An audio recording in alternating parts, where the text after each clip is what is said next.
Hello students, let us continue with the chapter Cell, the Unit of Life. In our last session we came to know about the prokaryotic and eukaryotic cell. So from today we will study the detailed structure, discovery and function of the cell organelles which are present in the eukaryotic cell. So first let us start the outer boundary of the cell, that is the plasma membrane. So it is a membrane which surrounds the cell. So you know in animal cell plasma membrane is the outermost layer, but whereas in plant, fungal, algal and bacteria, plasma membrane is surrounded by the cell wall. So let us study about the cell wall later. First today we will study about the plasma membrane. So the discovery of the plasma membrane, the detailed study of the plasma membrane came to know only after the discovery of the electron microscope. The electron microscope, it is a microscope which has a high resolution and magnify even the smallest object. And this electron microscope was discovered by Ernest Röschke and Max Knoll in 1931. So this discovery opened the door for many other discoveries. Only after the discovery of the electron microscope, the detailed structure of the plasma membrane was known.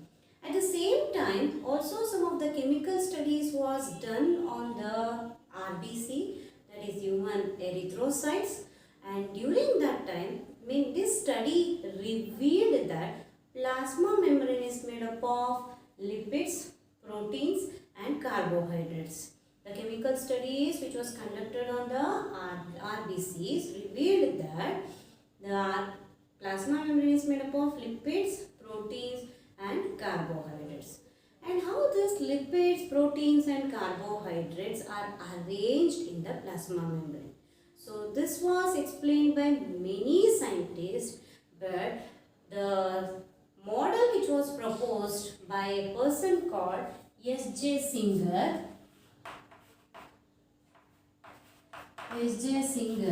and G.L. Nicholson in 1972, this model, which is called as a fluid mosaic model, was a well accepted model because it explains the many properties of the plasma membrane. And hence the model proposed by Singer and Nicholson is a well accepted model. So coming to the plasma membrane, that is how it is arranged according to this model. How the proteins, how the lipids and how the carbohydrates are arranged. And here the lipids, one of the main component of the plasma membrane, that is the lipid.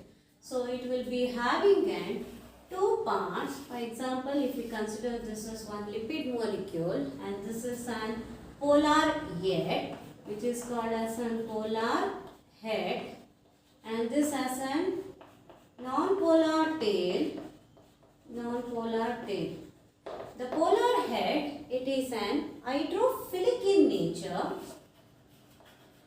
Hydrophilic means it is water loving. It has an attraction towards the water. Non-polar tail, it is an hydrophobic. Hydrophobic means it is an water hating. Means it hates the water. Hydrophobic. So that is non-polar tail. It is hydrophobic and polar head is an hydrophilic. And this lipid generally in the plasma membrane, it is of bilayer lipid. So the lipid is in the form of bilayer. It is arranged in two layers. And here the lipid is called as an glycerophospholipid. The lipid it is called as an glycerophospholipid. It is arranged in two layers, bilayer. For example, if we consider this is the cell, so this is the cell and here we have drawn that is it is made up of bilayer of glycerophospholipid. So inside, so this is an inside the cell and this will be the outside the cell. So you know that inside the cell also water will be present, outside the cell also water will be present. And this polar head, it is an water loving and it will face towards the aqueous solution, water. polar head as it is hydrophilic. Whereas the tail, non-polar tail, it is hydrophobic. It aids the water. It will not face towards the aqueous solution, and hence the polar tail, it will face towards the inside, and the polar head, it will face towards the periphery. Okay. So here the tail, it is hydrophobic, because of that it faces towards the inside. The head, it is hydrophilic, because of that it will face towards the periphery. And here also the water aqueous solution, here also the water will be present inside the cell and as well as outside the cell. In this way, one of the important component of the plasma membrane, here it will be arranged in two layers, that is glycerophospholipid bilayer. So this is one of the component of the plasma membrane. Next, coming to the protein is another important component in the plasma membrane, and here you can see, depending upon the how easy to remove or difficult to remove, based on that the proteins are of two types. That is, one type of protein, that is an integral protein,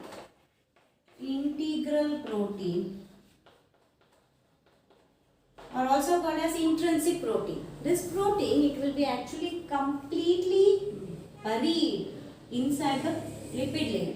Completely it will be present inside the lipid layer, that is called integral protein. Another type of protein, it will be present towards the outer side of the lipid layer, outer, and hence it is called as an extrinsic or peripheral protein.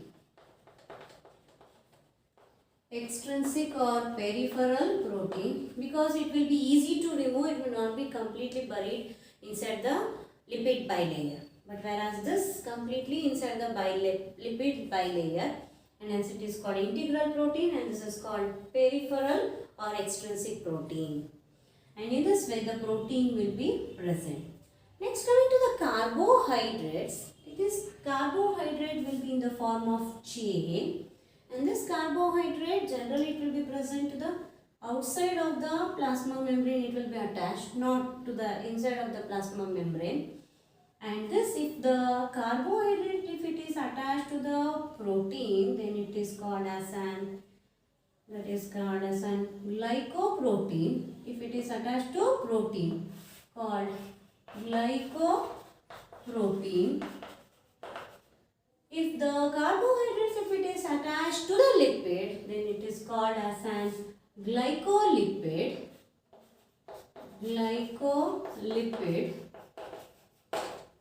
So in this way, there are two types of carbohydrates chain. If it is attached to protein, glycoprotein. If it is attached to lipid, glycolipid. The carbohydrates will be present. So this is how the plasma membrane, the lipid, protein and the carbohydrates will be arranged. But why it is called fluid mosaic model, that it was proposed by Singer and Nicholson. According to them, the lipid bilayer, it is quasi-fluid in nature. Quasi-fluid means it is not completely liquid or completely solid, and that nature is called quasi-fluid. And here the lipid bilayer has a quasi-fluid nature, not completely solid, not completely liquid. In that quasi-fluid, because of that quasi-fluid nature of the lipid, the protein has the capacity to move laterally. So it will move, the proteins will move, and hence it is called as an fluid. Why it is called fluid? Because the quasi-fluid nature of the lipid allow the protein to move laterally, and this is called because of that fluid. And it is called mosaic because the arrangement of lipid and protein appears like mosaic, and hence it is called mosaic. Because of fluidity, fluid. Because of the mosaic pattern, it is called as a mosaic, and hence the model is called as a fluid mosaic model. Okay, here you can see the picture of the fluid mosaic model, where you can see the lipid bilayer, it is like the sea, and in which the protein, like the iceberg, it will floats in the lipid C. And also you can see many types of proteins are present. Lipid, bilayer, proteins and carbohydrates. All it is clearly you can observe in this picture. Okay students, now we came to know the structure of the plasma membrane. It is fluid in nature. Now let us know the function of the plasma membrane. Because of the fluid nature of the plasma membrane, it helps the cell in cell growth, cell division,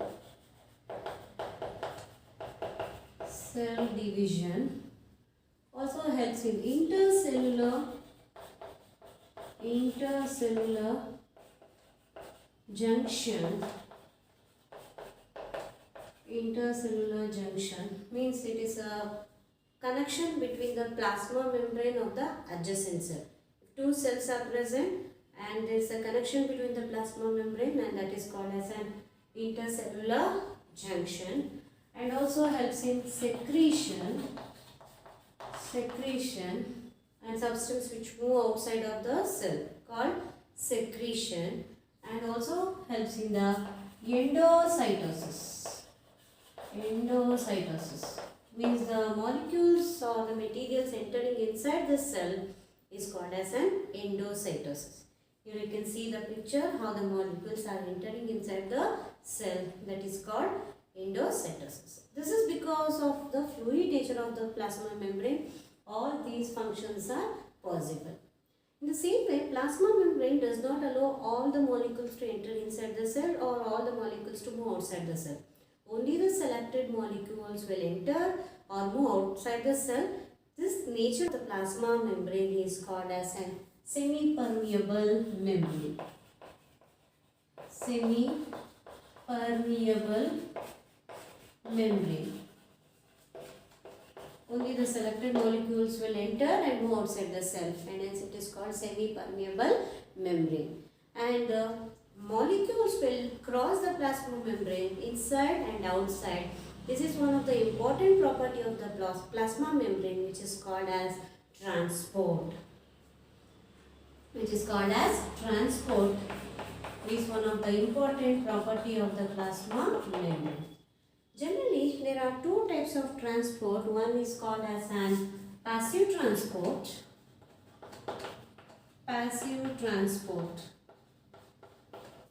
The another is called as an active transport.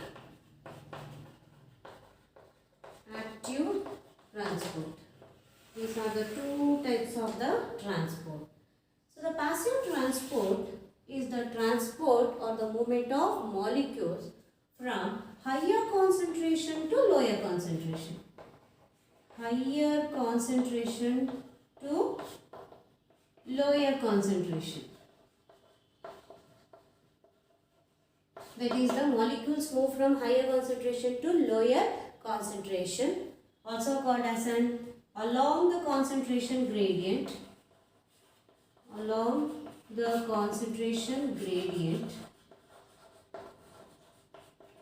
If the molecules move from higher concentration to lower concentration across the plasma membrane, which is also called along the concentration gradient, that is called as an passive transport. Here no energy will be utilized. For example, if you see in the diagram, if this is the plasma membrane, you know it will be made up of lipids, and here the proteins will be present, and here the molecules, if it is higher in concentration, here the molecules, if it is higher concentration, and if it is low, it moves from higher concentration to lower concentration along the concentration gradient without the utilization of energy, and such type of transport is called as a passive transport. So in the passive transport, there are different types of transport. So that is a simple diffusion. It is called as a simple diffusion. In simple diffusion, the neutral molecules or neutral solutes without any charge, this move from higher concentration to lower concentration without any utilization of energy. If the molecules are neutral, and that is, if it is neutral solutes, then such type of transport, a type of passive transport is called simple diffusion. In the same way, if the water move from higher concentration to lower concentration without the utilization of energy along concentration gradient, such type of transport is called as osmosis. That is called as an osmosis. That is, if the water move, then it is called osmosis. The example for simple diffusion, that is oxygen and carbon dioxide will be transported by the simple diffusion. Oxygen and carbon dioxide move from higher concentration to lower, higher to lower. In the osmosis, the water is going to move from higher concentration to lower concentration.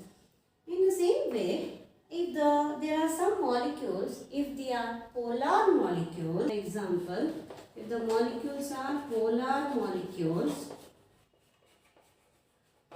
molecules means it will be having one end it will be having positive charge and the other end it will be having a negative charge.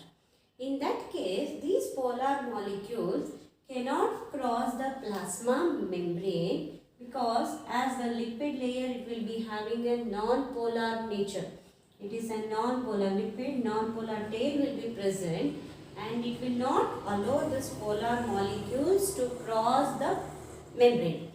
In that case, what happens, these polar molecules, if it, for example, glucose, if it has to cross the plasma membrane, then it requires the help of some proteins.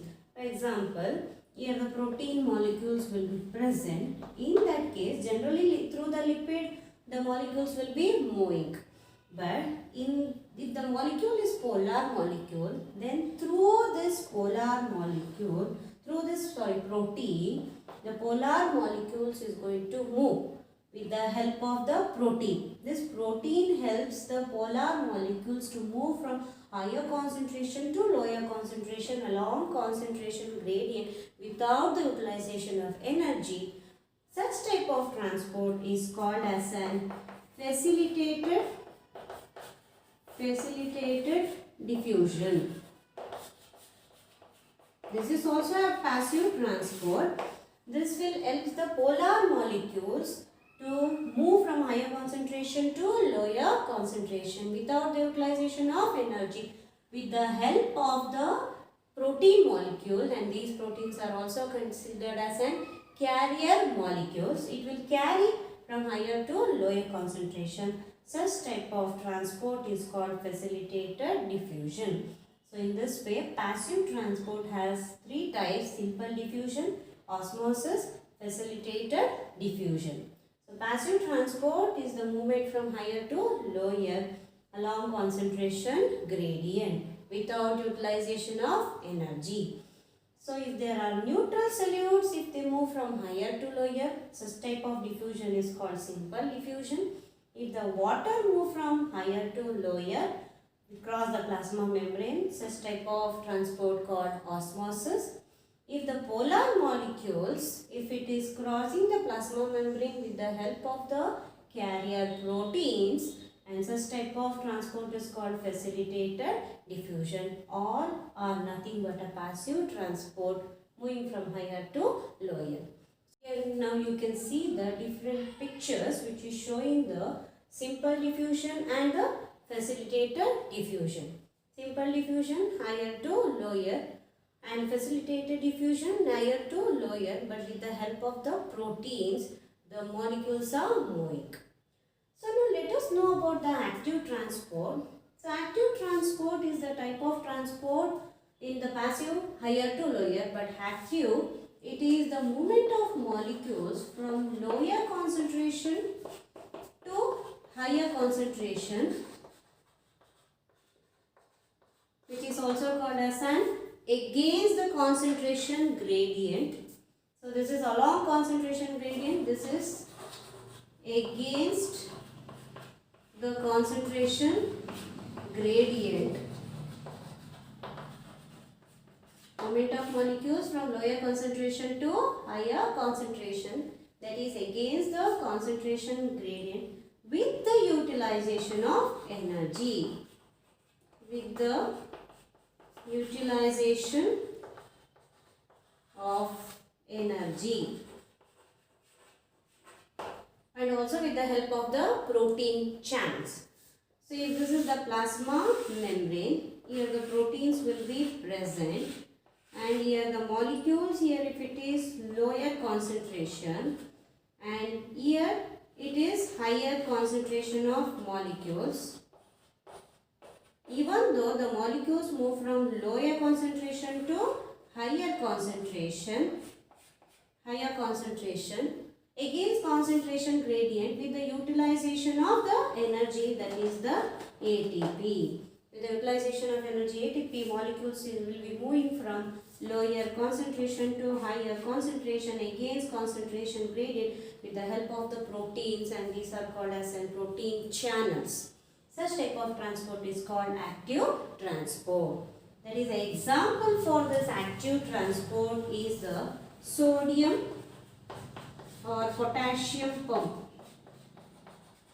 So potassium is going to move from lower concentration to higher concentration, that is against concentration gradient with the utilization of energy, that is ATP, through the protein, and such type of transport is called as an active transport. And here you can see the picture which is showing the active transport. From lower to higher the molecules are moving. So in this way, the fluid nature of the plasma membrane helps in the many functions, and these are the functions of the plasma membrane. Thank you.